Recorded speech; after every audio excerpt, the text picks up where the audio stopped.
गुरु प्यारी साध संगत जी, आज फिर से एक सुंदर सी साखी आप सभी को सुनाने जा रही हूँ।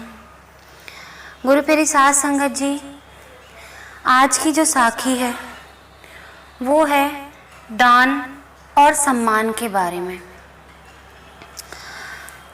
तो गुरु प्यारी साध संगत जी, क्या दान देने से किसी का सम्मान बढ़ जाता है समाज में? और अगर वो दान ना दे तो क्या समाज में उसका स्थान घट जाता है?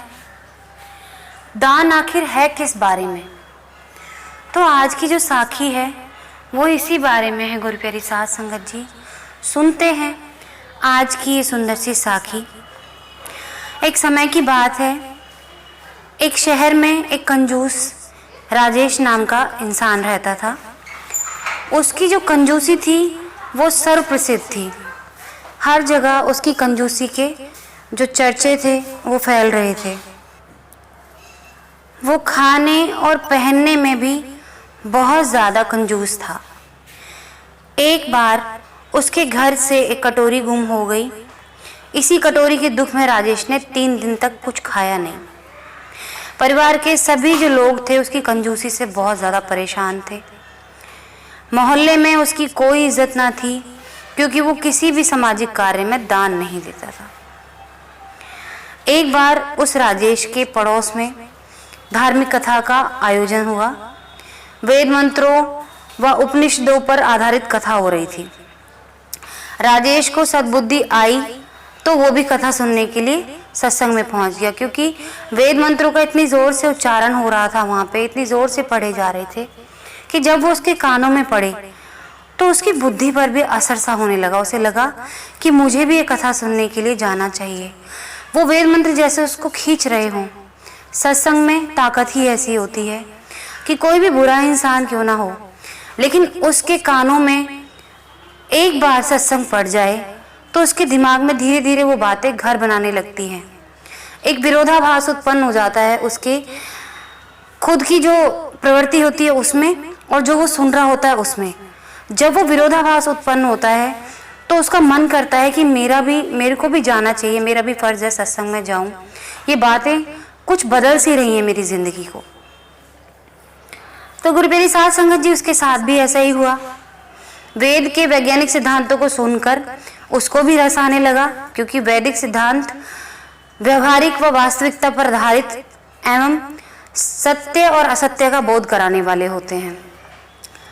कंजूस को और रस आने लगा। उसकी कोई कदर ना करता, फिर भी वो रोज कथा में आने लगा।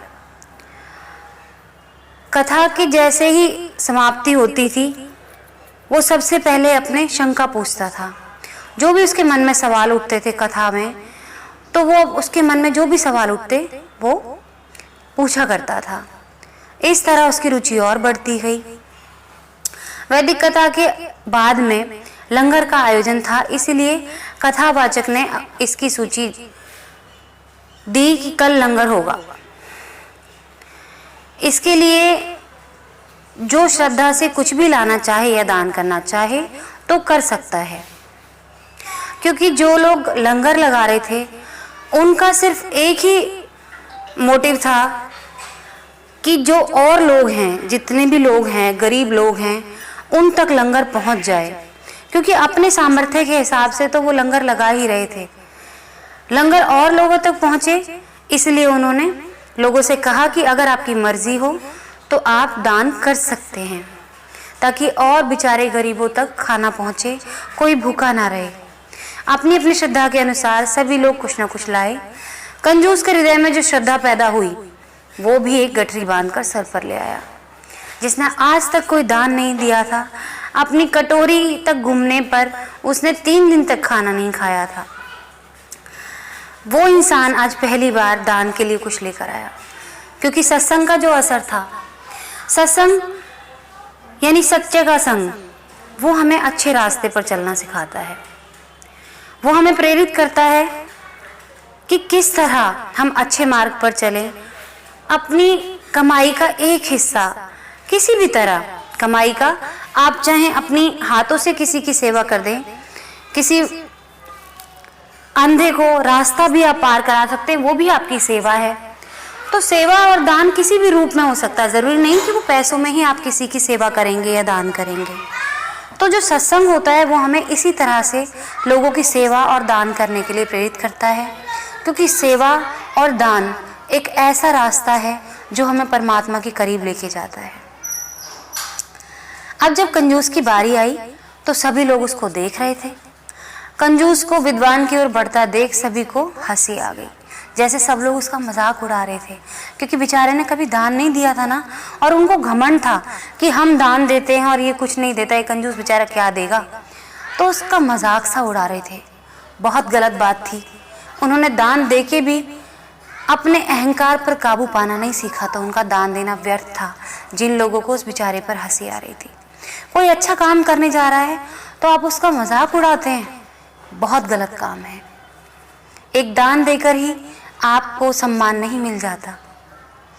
आपको दान देने के साथ साथ अपने प्रवृत्ति, अपने व्यवहार, उस सब पे काबू पाना होगा, उस सब को भी अच्छा बनाना होगा। सिर्फ दान देने से कोई इंसान बड़ा नहीं बन जाता। तो गुरुप्रिय साध संगत जी सब यही सोच के कि ये महाकंजूस है, उसका मजाक उड़ाने लगे, लेकिन उसने किसी की परवाह ना की। उसकी गठरी को देख लोग तरह तरह के बातें बना रहे थे, हंस रहे थे। कंजूस ने आगे बढ़ के विद्वान ब्राह्मण को प्रणाम किया। जो गठरी अपने साथ लाया था उसे उसके चरणों में रख के खोला तो सभी लोगों की आंखें फटी की फटी रह गईं। कंजूस के जीवन की जो भी अमूल्य संपत्ति, गहने, जेवर, हीरे जवाहरात आदि थे, उसने सब कुछ दान कर दिया। उठकर वो वहां से जाने लगा अपनी जगह पर जहां बैठा हुआ था।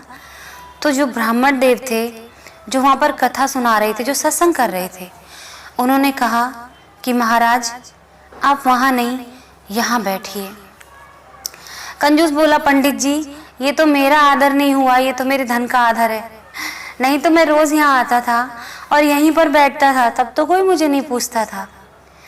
ब्राह्मण ने कहा कि मैं कभी नहीं जानता था कि लोग तुम्हें किस नाम से बुलाते हैं, ये तो तुम मुझे बता रहे हो ना। मैं तो तुम्हें सभी समान लोगों की तरह ऐसे ही मैं तुम्हारा ट्रीट करता था, मैं तुम्हें बराबर लोगों की तरह दर्जा देता था, इसीलिए कभी ना मैंने किसी को आगे बैठने को कहा ना पीछे बैठने को कहा। लेकिन आज जिस तरह से मैंने लोगों को तुम्हारा मजाक उड़ाते सुना और फिर तुम्हारे मुंह से भी सुना कि तुम्हें लोग किस नाम से बुलाते हैं, तो मुझे विश्वास नहीं आया। क्योंकि जो इंसान अपनी हिस्से का सब कुछ त्याग दे लोगों के लंगर के लिए, क्योंकि ये मैंने अपने लिए तो नहीं मांगा था, तुमने आज ये दिया जो है, जो त्याग किया है, वो गरीबों के लिए किया है।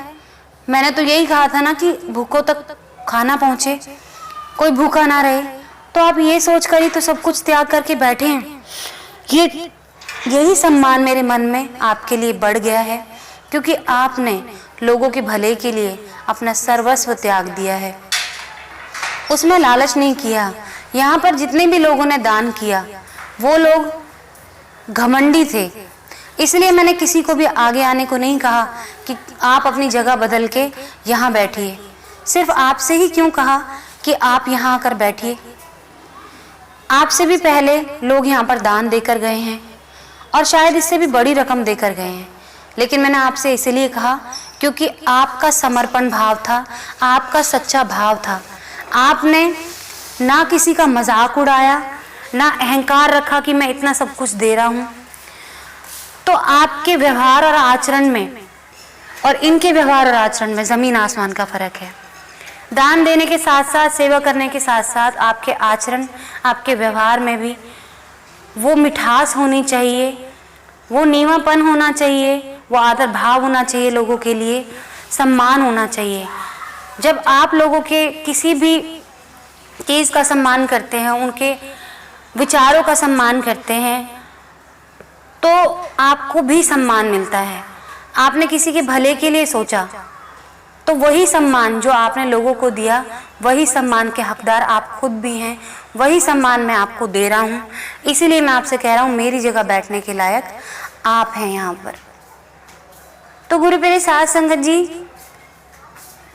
कभी भी दान देने से इंसान बड़ा नहीं बनता, उस दान को देने के साथ साथ आपको अपने व्यवहार पर भी नियंत्रण रखना पड़ेगा। दूसरों के लिए आपको अपने मन में मिठास रखनी होगी, सम्मान रखना होगा, तभी दान देने के बाद आपको सम्मान प्राप्त होता है।